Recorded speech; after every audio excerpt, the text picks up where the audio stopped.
esta casa. La razón de que esté yo aquí presentando el acto es por mi doble vinculación. En primer lugar, porque soy miembro de la directiva de esta gran casa, y en virtud de ser miembro de la casa, al mismo tiempo soy el presidente de la Fundación, de la Fundación Caja Bajo. Para la Fundación es una alegría poder seguir participando y colaborando con su institución madre, como es la Económica, en la organización, planificación de este foro de la Económica, que periódicamente, una o dos veces por mes, pues tenemos algún tipo de actividad común. La de hoy es una actividad para mí personalmente, y mucha gente de los que están aquí, muchos, saben que es muy querida la institución de la que van a hablar ellos, porque me crié muy cerca del seminario, y el seminario para mí es una parte fundamental de mi vida, mi niñez y mi educación. A mí me enseñaron muchísimas cosas, no porque fuese que en algún momento yo creo que tuve la tentación, no la vocación, pero sí la tentación de hacerme cura, pero vamos, eso porque a mi madre le gustaba, porque éramos muchos alumnos de ser cura, pero no dimos el paso adelante. Ya teníamos a mi padre, que prácticamente hizo casi la mitad de la carrera eclesiástica pinchando a los seminaristas durante más de 40 años. Mi vinculación con esa casa, como digo, es una vinculación muy entrañable, y todo lo que concierne a cualquier tipo de actividad con el seminario de San Antón para mí es una alegría. Yo simplemente vengo a presentar a Francisco, al rector, al señor rector. Yo siempre, cada vez que lo presento, ya ha habido varias veces en estos meses, a mí me resulta insultantemente joven este hombre, que sea rector del seminario, cuando tienes la idea de don Antonio Núñez, don José García, aquellas grandes figuras reverenciales que estuvieron en aquella santa casa, y ver una persona con esta edad, pues me abruma, sobre todo por su gran sapiencia, su preparación, su calificación. Y creo que la labor de divulgación de este centro tan necesario, tan importante para la cultura de Badajoz, desde su primera localización en el seminario San Antón, de la plaza de San Antón actualmente, hasta después, cuando ya allá en los años 30 se lleva a esa querida cañada que todos conocemos y todos hemos paseado por ahí. Bien, sin más, creo que quien debe presentar el acontecimiento es Guadalupe, que es la bibliotecaria del centro, una persona realmente cualificada y sorprendente, de esas personas que mejor he visto y he oído hablar, porque tiene una capacidad de exposición clarísima. Si mira un papel es capaz de exponer quizás las cosas más abstractas y más difíciles de entender. Así que bienvenidos todos. Luego, al final de la charla, se les va a entregar a todo aquel que quiera el libro que es objeto de la conferencia, que nosotros, los de la Fundación, pues nos encanta ponerlo a su disposición. Así que muchas gracias, buenas tardes, y Guadalupe.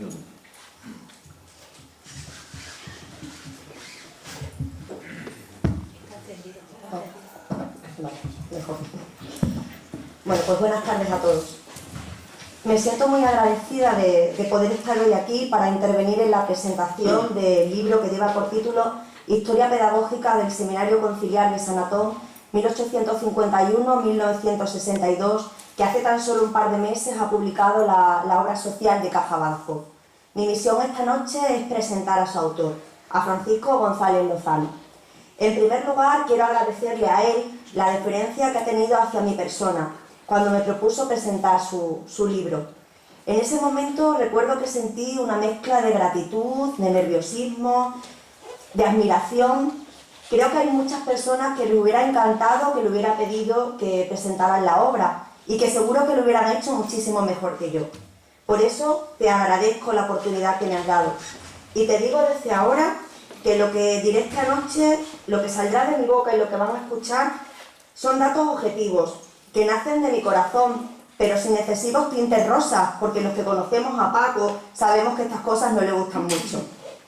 Mis primeras palabras también de agradecimiento a la obra social de Caja Badajoz porque apuesta una vez más por el seminario, por la cultura que se desprende del seminario, una institución de más de 350 años de historia, que fue la primera sede del Instituto de Enseñanzas Secundarias de Badajoz, la primera universidad de Extremadura, y que su biblioteca, en el siglo XVIII, cuando aquí en Badajoz todavía no existía biblioteca pública, fue la que asumió esta tarea para ofrecerle este servicio al pueblo de Badajoz. Y mis palabras de agradecimiento también para todos vosotros. Seguro que a cada uno de vosotros os ha movido un interés el estar esta noche aquí. Algunos hemos venido por un motivo, otros sin pensarlo, sin analizarlo, pero instintivamente todos estamos aquí porque de una manera o de otra queremos al seminario. Y eso es lo que esta noche vemos representado en la obra que posteriormente Paco nos va a presentar. Qué día mejor que hoy para este acto cultural que coincide con la entrega del Premio Planeta 2015 en Barcelona. Algunas veces hemos bromeado con este hecho, pero quizás esta coincidencia que nos une a todos los que amamos el libro sea un buen presagio. Y comencemos ya a presentar al autor. Francisco González Lozano nació el 28 de septiembre de 1975, 40 años. Aunque con tan solo 2 meses de edad, nace en Don Benito, pero con tan solo 2 meses de edad, su familia se traslada a Mérida, por lo que él se siente emeritense de pura cepa. Sus primeros pasos académicos, aquellos que te van haciendo niño y que posteriormente te forjan como adolescente y que dejan profundos pozos en la personalidad, los dio en el Colegio Ibáñez Martín, posteriormente Federico García Lorca, de la ciudad de Mérida. Los recuerdos de su infancia académica aún prevalecen en sus pensamientos, en los pensamientos de un joven que en un momento determinado, en plena adolescencia, cuando estaba en plena ebullición, decide dejar su ciudad, sus amigos y a su familia y emprender un camino, cierto que no era muy largo en kilómetros, 60 apenas, pero sí en sentimientos, para venirse a la capital en 1989 e ingresar en el seminario de Badajoz. El adolescente, poco a poco, se va haciendo mayor, va forjando su personalidad y sus conocimientos, en un seminario que por aquel entonces tenía un nutrido plantel de alumnos y de profesores. Muchas fueron las horas que entre sus muros ha pasado, muchas las experiencias, las anécdotas, las amistades y los recuerdos.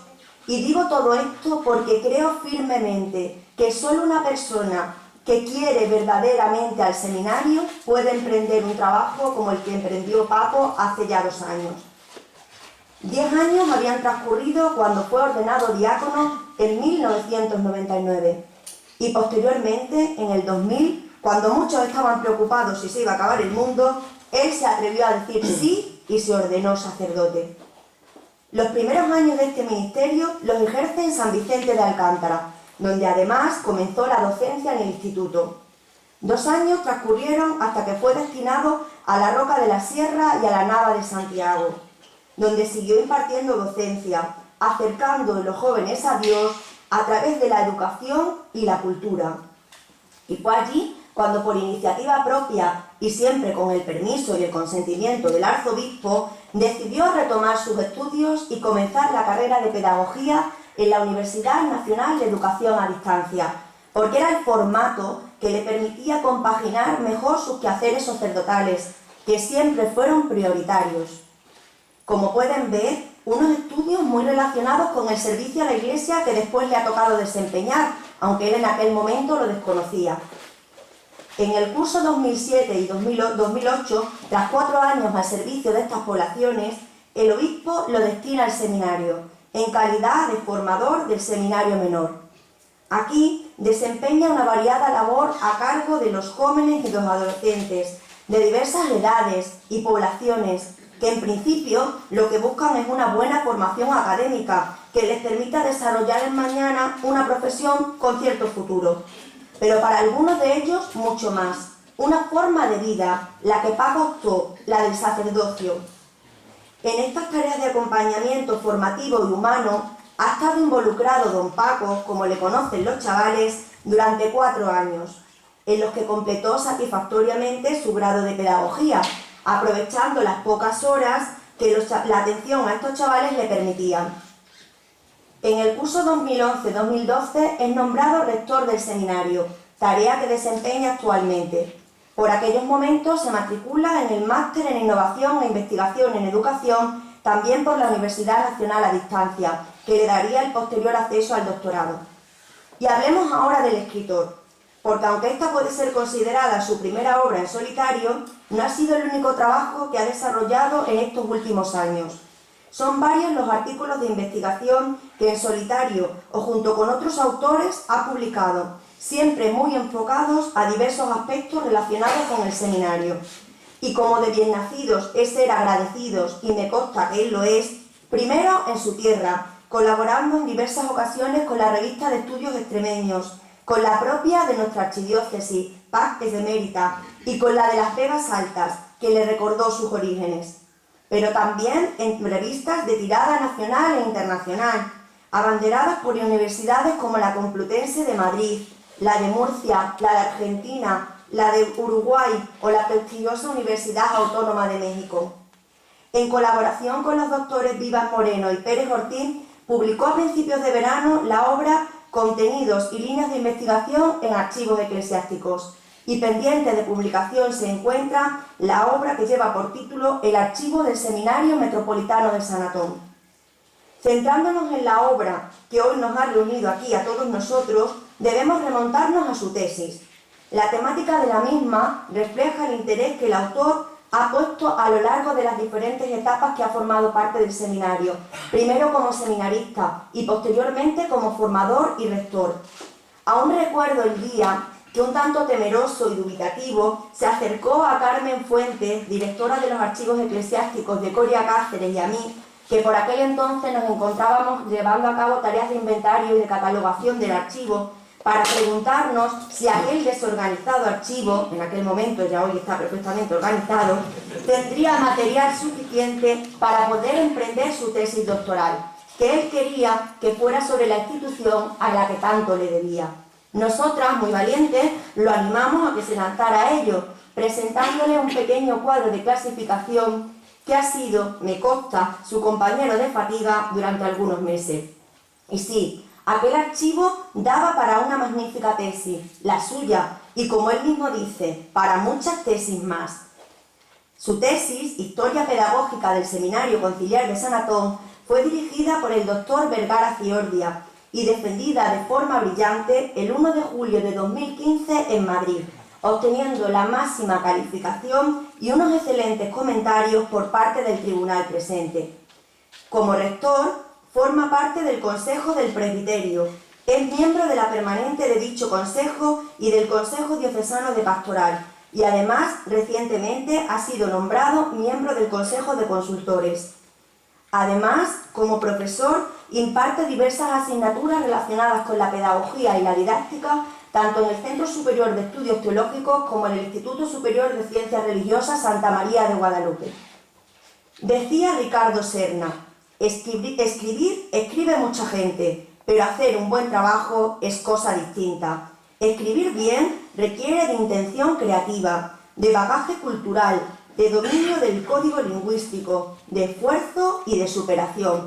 Por eso, no escribe quien quiere, sino quien es capaz de reunir unas mínimas condiciones. A mi juicio, Paco, tú has querido y podido, demostrando primero una gran generosidad.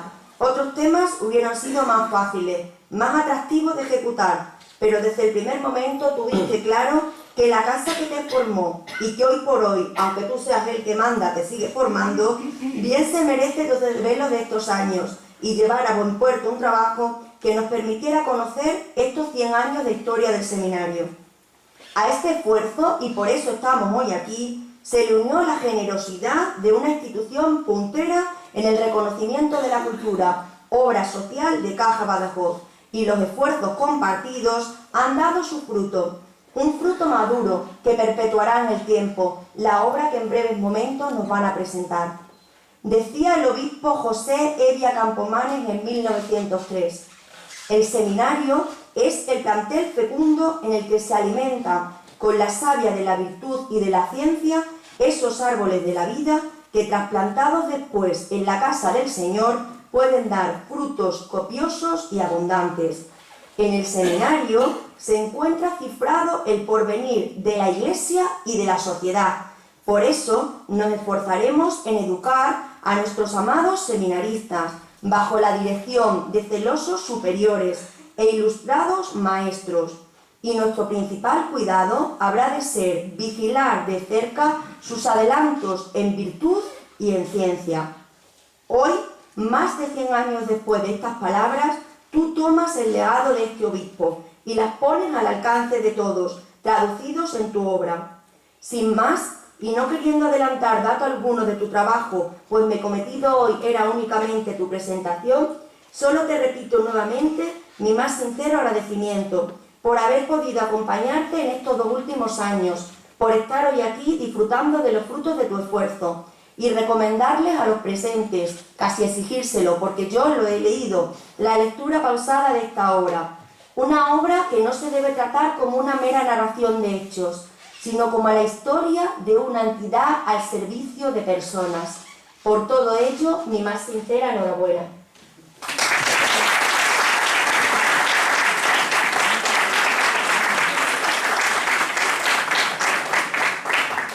Buenas tardes a todos.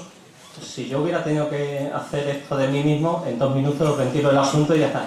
Gracias, Guadalupe, por las palabras y por lo que hay de fondo, por el cariño que tienes a mi persona y al seminario. Empecemos dando las gracias, en primer lugar, a la Fundación Obra Social, al presidente, al director, a los trabajadores, porque hoy es posible que presentemos este libro gracias a la apuesta por la cultura y la apuesta por el cariño hacia la institución que es el seminario. Agradecer sobre todo, y lo primero, al Seminario Metropolitano San Antón, que tanto ha hecho por mí y que yo pretendo, con este pequeño trabajo, aportar o ser agradecido con esta casa a la que tanto quiero.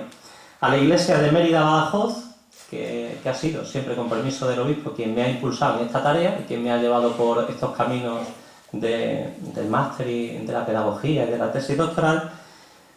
A todos los presentes, que soy gran parte, si no todos amigos, a mi familia, a 2 niños que veis por ahí, que están muy calladitos, muy bien y guapísimos, que son mis sobrinos, y sobre todo gracias a Dios porque nos permite hoy compartir este ratito todos juntos. Yo no vengo a hablar de mi libro. Yo pretendo, porque para leer el libro lo harán ustedes después si Dios quiere, y como se lo van a regalar, pues con más razón todavía. Yo, cuando preparaba un poquito esta pequeña charla, me preguntaba, si yo fuera a la presentación de un libro, ¿qué me gustaría escuchar? Pues me gustaría escuchar por qué se ha escrito este libro. ¿Cuáles son las razones que llevan a escribir Historia Pedagógica del Seminario Conciliar de San Antón 1851-1962? ¿Era necesario? Sabemos que hay 2 grandes estudios previos, uno el de don Pedro Rubio Merino y otro el de don Mateo Blanco Cotano, que ya abordaron toda la trayectoria, uno histórico y otro pedagógica, del seminario. A eso le sumamos el número monográfico de la revista Estudios Extremeños y otros números que aparecieron, u otros libros de divulgación en relación con el seminario. Incluso un libro sobre las distintas sedes que tuvo el seminario. Entonces, ¿por qué un libro más sobre el seminario? ¿Era necesario? Considerábamos al principio, el doctor Vergara Ciordia y yo, mi director de tesis, que el periodo comprendido entre 1851 y 1962 era un periodo apasionante para la pedagogía de los seminarios. Luego explicaré brevemente por qué.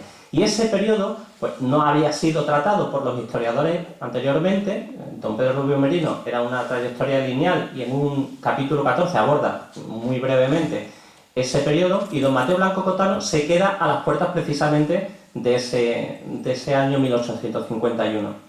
Con lo cual, la intención de este libro no es otra que sacar a la luz la trayectoria histórico-pedagógica del seminario en esa época.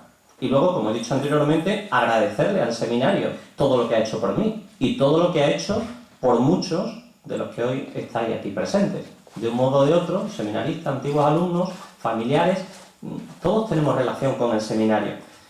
Con lo cual tenía los medios, tenía las fuentes, ese archivo magnífico. Recuerdo aquella conversación al principio con Guadalupe y con Carmen, porque yo estaba muy despistado, que ¿puedo hacer una tesis sobre el seminario con esto que hay aquí? Al principio, para mí, papeles. Y insisto, para mí al principio, papeles. Me dijeron que sí, para adelante. Vamos con ánimo, y tenía tiempo. Aunque eso del tiempo es muy relativo. Hacer todas estas cosas con seminaristas, con tareas a veces de organizar el mantenimiento, no llevarlo a cabo porque tenemos un buen trabajador, pero todo esto requería mucho tiempo y mucha concentración. Pero bueno, ese es el porqué, si era necesario o no era necesario escribir un libro. Claro, ¿cómo se lleva a cabo? ¿Cómo se escribe este libro? En primer lugar, era lógico, había que conocer el contexto cultural de la época que iba a analizar, cuáles eran las principales dificultades, cuáles eran las trayectorias o los planes académicos, y con una intuición, que los obispos que regían los seminarios, todos los seminarios, tuvieron que tomar las riendas de estos centros educativos porque ya iban a estar desamparados del Estado. El año 1851 es crucial para el desarrollo de los seminarios, con lo cual había que estudiar los obispos. Y después de los obispos llegaba el momento más apasionante, y lo digo sinceramente, el momento de conocer y dejar hablar a las fuentes, y meterse de lleno en el archivo del Seminario Metropolitano San Antón, que se convierte en ese manantial fresco que hacía brotar enormes ríos de sabiduría, de historia, o en un océano inmenso en el cual yo me veía muy perdido. Me veía muy perdido porque yo no sabía nadar en aquel océano. Veía cantidad de papeles y no sabía por dónde meterle mano. Así que lo primero era conocer la estructura del archivo del seminario. Para ello, la guía del archivo que hicieron doña Carmen y doña Guadalupe me fue dando pistas por dónde tenía que caminar. Adentrarme en la lectura física de los documentos. Parece fácil. Se coge el documento y se lee. Documentos del año 1850, 1890 o anteriores, como ustedes pueden saber, la grafía no era fácil para mi poca experiencia de investigación. Luego, se trataba de saber distinguir lo fundamental de lo secundario, que era importante y que no. La meta estaba clara, yo sabía dónde quería ir, conocer la trayectoria del seminario y sacarla a la luz. Pero en ese mar inmenso había que ir pues descansando en esas pequeñas boyas flotantes para tener una perspectiva, para descansar, para reflexionar sobre lo que llevaba escrito y ver cuál era la siguiente baliza hacia la cual dirigirme. Entre brazada y brazada, mientras iba nadando, pues iba disfrutando de la historia del seminario. Es que es apasionante la historia de nuestro seminario San Antón. Y de las cuestiones más impresionantes, lo que más emoción ha causado en mí fue el estudio de los alumnos. Porque ibas viendo a lo largo de los libros de actas académicas que iban apareciendo personajes una y otra vez, personajes como Tirso Lozano, José Velardos, Enrique Triviño, que al final eran casi como de la familia, hasta tal punto que llega un momento en que estas personas fallecen. Don José Velardos, que yo creo que merece un estudio aparte, sacerdote canónigo, fue vicerrector del seminario, fallece y el boletín del obispado le dedica 4 páginas a su fallecimiento y a su persona. Con lo cual yo me emocioné cuando leí aquella narración del fallecimiento. Así es como se hizo. ¿Qué resultado hemos tenido? Pues este pequeño libro. El libro tiene 2 partes. No voy a contarla toda, pero sí para que cuando nos adentremos en la lectura podamos comprenderlo. La primera parte es un recorrido lineal histórico en clave educativa. Y subrayo en clave educativa porque no es un estudio histórico solamente, es un estudio pedagógico desde el punto de vista de la educación y centrándonos en el seminario. Por ello, esos primeros 4 capítulos analizan la importancia del concordato entre Isabel II y la Iglesia Católica en el año 1851. Es cuando los seminarios están al margen o fuera del amparo del Estado. El Estado quería tomar las riendas de la educación y los obispos se dan cuenta y dicen, no, los seminarios no los van a tocar. Se desarrolla un nuevo plan de estudios por parte del Estado en 1852, entonces quien ahora tiene que dirigir el seminario es el obispo. Y el obispo tiene que ser muy inteligente, tiene que saber hacia dónde quiere caminar. De ahí el desarrollo a través de los siguientes capítulos de quiénes fueron los obispos y qué hicieron en el seminario. Todo ello a través de rectores, profesores, directores espirituales, etc. Emocionantes son las definiciones que dan los obispos en las constituciones o en los reglamentos sobre el seminario. Guadalupe leía antes una. Es un plantel fecundo en el que se alimenta de virtud y ciencia los futuros pastores. Javier Rodríguez Obregón, en las constituciones que se encontraron, dice: el seminario es un santuario donde crecen las semillas de vocación, un santuario. Y don Fernando Ramírez Vázquez, obispo también, dice, es un plantel precioso de amados seminaristas que serán dignos cooperadores en la obra de la evangelización. Estas descripciones del seminario a mí la verdad que me emocionan cuando estoy al frente de una institución que se encarga eso, de educar a los futuros cooperadores del obispo, que es un plantel precioso que hay que cuidar, que hay que mimar. La época de mayor esplendor educativo, a principios del siglo XX. Se juntan en el seminario un plantel extraordinario de profesores, de alumnos, dirigidos por grandes y sabios obispos que la verdad a mí me quedó realmente agraciado con el seminario por todo lo que llevaron a cabo todos estos profesores. Piensen que los seminarios no tenían buena fama.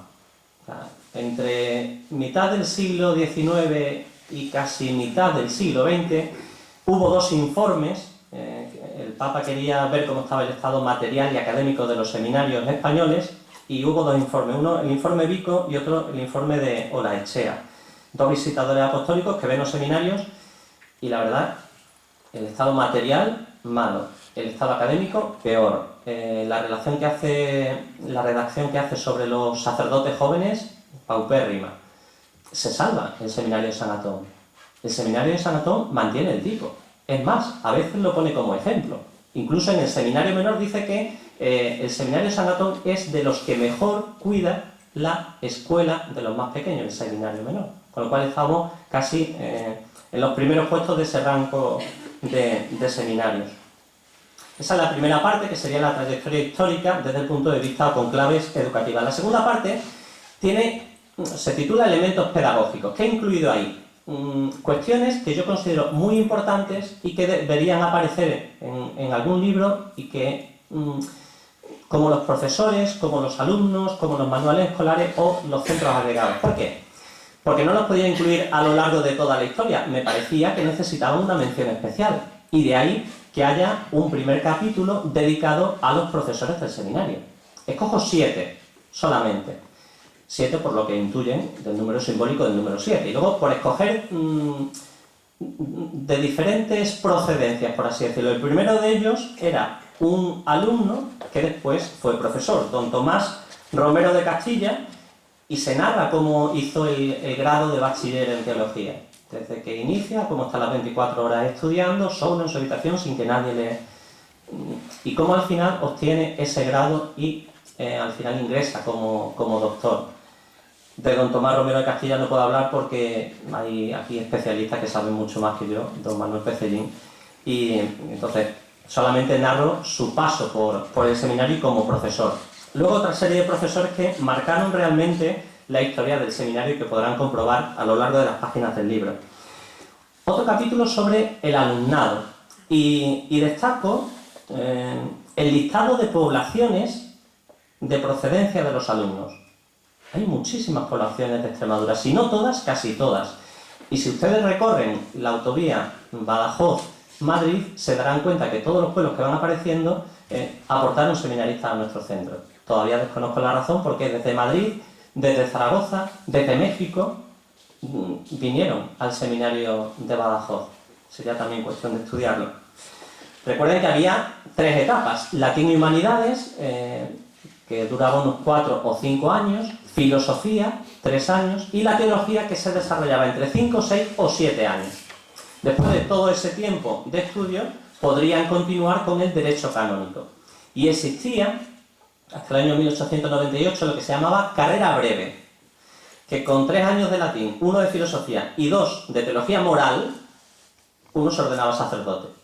En 4 años, todo. Al final la Santa Sede dijo que no, que se necesita un tiempo prudencial y mínimo 6 años o 7. Con lo cual hay alumnos que permanecen en el seminario 16 años. Hay 2 que permanecen 18 porque les costó un poquito más y repitieron. No pasa nada, también se ordenaron sacerdotes, pero 16 años en el seminario. Luego también hay un capítulo relacionado con los manuales escolares. Los pedagogos consideramos que los manuales escolares son fundamentales para el conocimiento de cómo se educaron. Y aparecen también pinceladas, yo creo que son muy significativas, sobre cómo se llevaba a cabo la educación. En el año 1866, una anécdota, el profesor Mamerto Fuentes empieza un proceso de evaluación o de seguimiento de los alumnos, tutoría de los alumnos, y escribe en un folio cómo era el aprovechamiento y el comportamiento de los alumnos. Les digo, las posibilidades eran mucha, aprovechamiento o comportamiento mucho, alguno, bastante, regular, poco, incalificable. También había seminaristas con una actitud incalificable, y algunos había. Claro, al año siguiente, cuando me busca a ver si está el seminarista ya no está, ya había marchado a otro sitio. Y un último capítulo, también muy interesante, que yo creo que merecía la pena, era sacar a la luz una serie de colegios que se agregaron al seminario. ¿Qué hizo el seminario de San Antón? Aprovechar que el Estado ofrecía la red de centros públicos y se posibilitaba la red de centros privados, y el seminario dice, vale, pues vamos a crear centros privados. Y crea colegios en Villanueva de la Serena, en Zafra, en Segura de León, en el castillo de Segura de León, en Villafranca, una sección para seminaristas pobres llamada San Sisenando en Badajoz, y otra que no se llevó a cabo en el castillo de Rocamadour. Luego les explicaré brevemente. Bien, esas son las partes del libro, que luego ya ustedes tranquilamente irán leyendo, irán descubriendo anécdotas. ¿Qué aporta? ¿Qué aporta este libro? Aporta, si la historia no es solamente relatar lo ocurrido, sino ponerle pasión, hemos pretendido que este libro describa los detalles más significativos y los interprete en clave educativa y descubra cuál fue la aportación más significativa del seminario a la cultura extremeña. Lo particular y lo significativo de este libro es que entre sus páginas hay historia viva, no historia muerta, historia viva que nos hace reconocer los cimientos de nuestra propia cultura extremeña. El seminario fue el epicentro de un movimiento de cultura educativo que se extendió más allá de los muros de San Antón. De sus aulas no todos salieron sacerdotes, solamente un 10% se ordenaron. El resto recibieron educación. Y probablemente la única oportunidad que tuvieron de estudiar fue el seminario de San Antón. Si no, no hubieran estudiado nunca. Recuerden, a principios del siglo XX, la tasa de analfabetos en Extremadura se elevaba a un 70%. Un 70%. De los varones, el 8 por 1000 estudió en el seminario. 8 por 1000 es una tasa un índice muy elevado, ¿eh? Con lo cual, el seminario fue promotor de cultura. A lo largo del libro habrá pequeños detalles sobre algunos alumnos. No he querido centrarme en los alumnos, solamente en los profesores, pero sí aparecen pequeños detalles de algunos alumnos para posteriores y futuros estudios. Pero miles de seminaristas, casi 4000 en el periodo que yo estudio, miles de seminaristas pasaron como personajes anónimos. Sin embargo, fueron buenos padres de familia, fueron buenos trabajadores, amén de médicos, historiadores, filósofos, sacerdotes que extendieron la cultura en sus pueblos. Yo creo que es un homenaje a nuestro seminario y a todo lo que ha aportado a la cultura extremeña. Claro, lo estoy pintando tan bonito que podríamos decir qué bien lo hacía el seminario y qué buenos eran los seminaristas. Bien, por extender un poquito el asunto, no todo fue fácil. Hay un par de anécdotas que he recogido en el libro y permítanme que les lea. Con sufrimiento, decía el rector en aquella época, don Ángel Sáenz de Balluercas, 2 años después presenta su renuncia al obispo, no solamente por estas cuestiones, sino por algunas otras, porque ya estaba cansado. Decía, con sufrimiento pongo en conocimiento de su ilustrísima, era una carta al obispo, que don Tomás Vara Pimentel, seminarista interno de Gracia, y entera y de beca, y alumno de primero ya de teología, se ha fugado anoche del seminario, mientras que la comunidad cenaba en el refectorio. Habiéndose notado su falta, inmediatamente se hicieron diligencias para encontrarle, pero en vano. Al amanecer de hoy, se divisó un bulto negro en el balcón sobre la portería y allí apareció el balandrán y el bonete, y destrozado el postigo y sus cristales, por lo que se infiere claramente que se fugó por dicho sitio. he pasado aviso a su señora madre, como que la madre ya no iba a saber dónde estaba el niño. Dificultades hubo como en todos los centros académicos. Esta y alguna otra que también se narra en el libro. Pero la nota dominante era el seminario tenía unos pilares muy serios en la formación. Hasta los espacios educaban. Me preguntaba también, bueno, esto es un libro, esto es un reconocimiento al seminario, ¿a mí qué me ha aportado? Pues a mí mucho, más de lo que pueden pensar. Como persona he crecido muchísimo. Como persona, como cristiano, como sacerdote y como rector. He aprendido a valorar lo que somos, lo que hemos sido y a repensar lo que podremos llegar a ser. El seminario no es una institución muerta. Hay pocos seminaristas. Aquí están los seminaristas mayores muy bien representados. Los seminaristas menores hoy no nos lo hemos podido traer. Pero son buena gente. Y se plantean en serio su vocación. Y habrá probablemente mucha gente que se lo siga planteando. El seminario no es una institución muerta. Y yo soy rector y de eso estoy convencido. Pero con este estudio sigo aún más convencido de que el seminario sigue vivo. He disfrutado de las directrices que promulgaban los obispos. Cómo querían los obispos el seminario. Cómo se preocupaban de los seminaristas, de que hubiera buenas directrices, de que todo estuviera claro, de que todo estuviera arreglado, de que cada uno tuviera su sitio, su espacio. Cómo había cantidad de personas al servicio del seminario. Desde el portero, que tenía su misión de dejar entrar o no, y si alguien llegaba siempre llamaba al rector, oye, ¿puede pasar fulanito o no? Hasta los cocineros, hasta los sopistas, los fámulos, todos responsables de la educación del seminario. Es que la educación en el seminario no la lleva el rector, aunque sea el que mande. La llevamos todos. Incluso el seminarista tiene que ser autor y fundamento de su propia educación. He valorado la documentación, y ya no digo papeles, la documentación que existe en el archivo del seminario. Increíble. Increíble lo que allí se recoge. Increíble, digo, un pequeño detalle, que a lo mejor algunos se sorprenden. Todos los expedientes académicos se recogen en el seminario, solicitudes de ingreso, etc. Dice así una de ellas, que he cogido al azar. Al muy ilustre señor rector.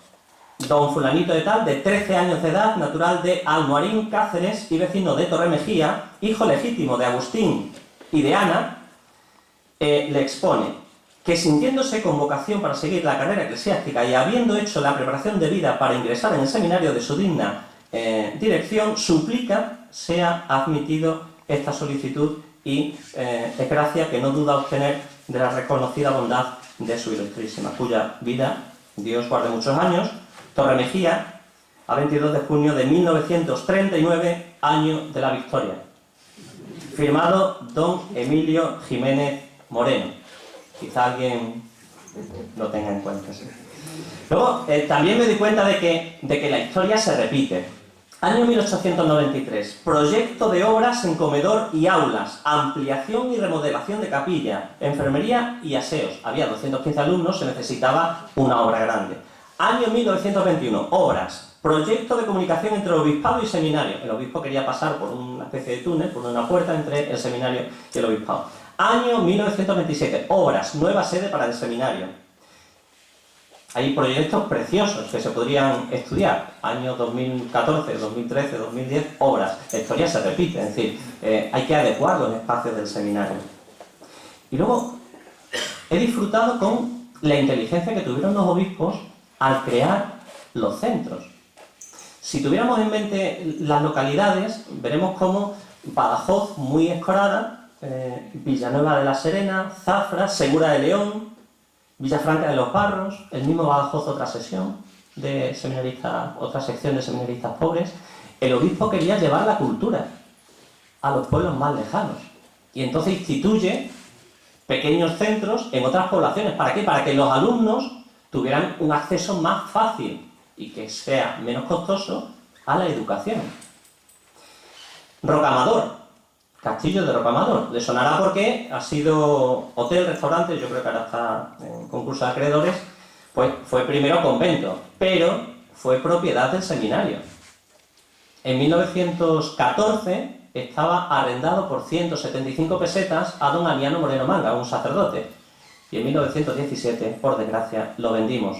Si no, tendríamos ahora un hotel, un complejo, que bueno, en fin, hay que tener perspectiva también. Y luego, otra cosa también que he disfrutado a nivel personal es la implicación de los sacerdotes en la promoción vocacional.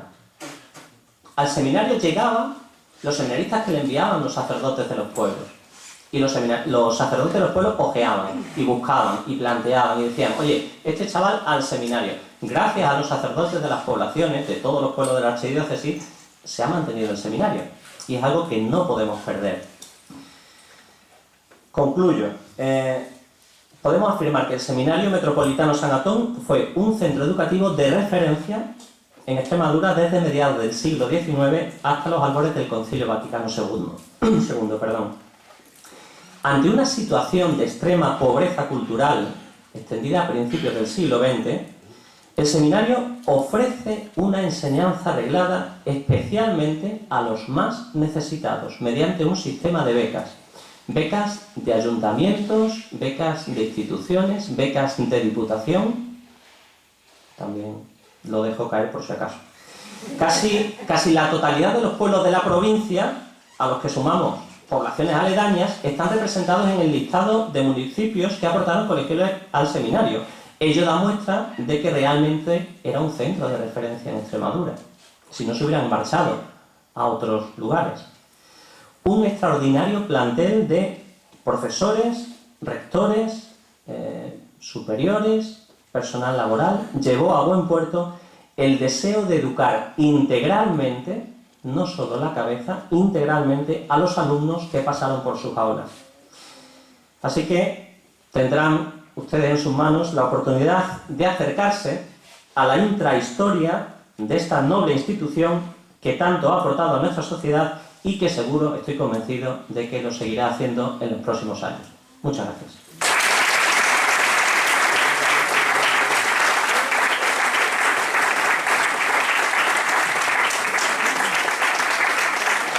Muy bien. Bueno, esto yo estoy deseando, me estás llamando porque son tantas cosas. Vosotros lo habéis vivido, muchos de los que están por aquí tan intensamente. Para nosotros es un entretenimiento el ver pasar a los seminaristas, desde los más pequeños a los mayores, en filas interminables con aquellas becas rojas preciosas cuando había alguna ceremonia en la catedral o en algún acontecimiento en la ciudad, y verlos pasar por delante de mi casa. De la misma forma, cuando veíamos en los primeros días de septiembre que aparecían los taxis y los coches con el colchón encima, con el colchón encima. Y mi madre siempre decía, anda que ese que decía de los chicos no va a llorar nada esta noche, no se quede solo ahí. Bien, estos son experiencias que son las propias mías personales y que son muy entrañables en esta casa, y creo que desde el punto de vista de la dimensión cultural, de la dimensión educativa de este centro ha sido, yo creo que es fundamental para entender la historia de la sociedad. Yo creo que si alguno quiere hacer una pregunta, una declaración y por lo menos de completar esta visión, pues lo puede hacer. ¿En ese libro también hay alguna mención de cómo ha vivido el seminario y es el rector de los seminaristas entonces la guerra civil? Con respecto a la guerra civil, lo único que trato es las consecuencias que tuvo para el seminario. Y entonces narro cómo se marcharon a estudiar a Salamanca los seminaristas mayores, cómo los menores se van a Villafranca, se clausura el seminario y después hay mártires dentro de los profesores porque se narra en el boletín oficial del obispado las bajas que hubo en el seminario. Y luego las condiciones de acceso de aquellos que habían estado en la guerra para volver, porque la Santa Sede promulga una serie de cuestiones que se tenían que tener en cuenta. Entonces, lo que narro en cuanto a la guerra civil está relacionado con el seminario. No me extiendo en otras cuestiones. ¿Alguna pregunta más? Pues muy bien, muchas gracias a todos, agradecemos vuestra participación, por vuestra presencia y sobre todo al rector, al señor rector, a la bibliotecaria, a Guadalupe, porque creo que le han dado una altura cultural e intelectual a este foro que seguimos ofreciendo y seguiremos estando. Buenas tardes.